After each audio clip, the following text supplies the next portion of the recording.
Hello friend. दोस्तों, property के बराबर बंटवारे के लिए वसीयत का होना बहुत ज़रूरी है।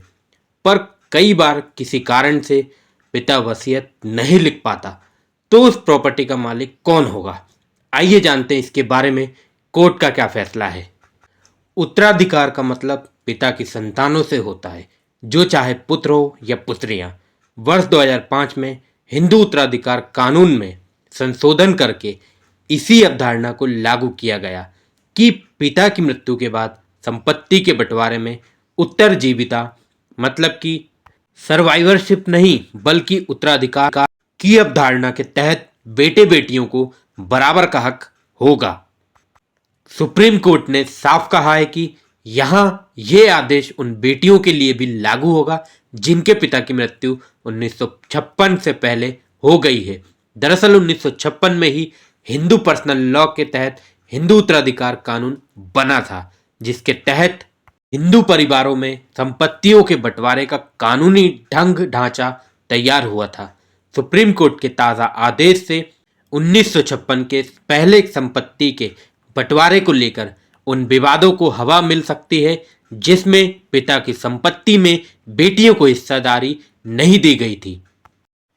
वसीयत हो या नहीं, बेटा नहीं हो तो बेटी का हक ही होगा।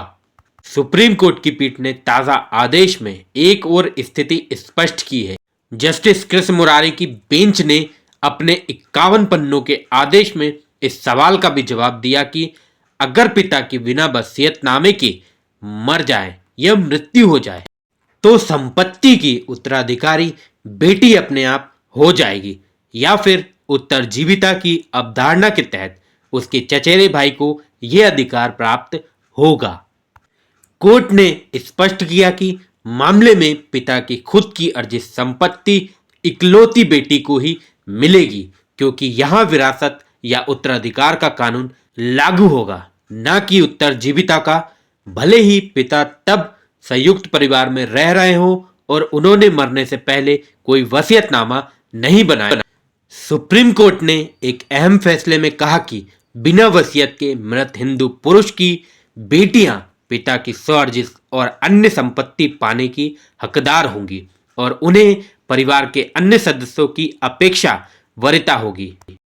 न्यायमूर्ति एस अब्दुल नजीर और न्यायमूर्ति कृष्ण मुरारी की पीठ ने कहा कि हिंदू पुरुष ने वसीयत नहीं बनाई हो और उसकी मृत्यु हो जाए तो उसे विरासत में प्राप्त संपत्ति और खुद की अर्जित संपत्ति दोनों में उसके बेटों और बेटियों को बराबर हक होगा।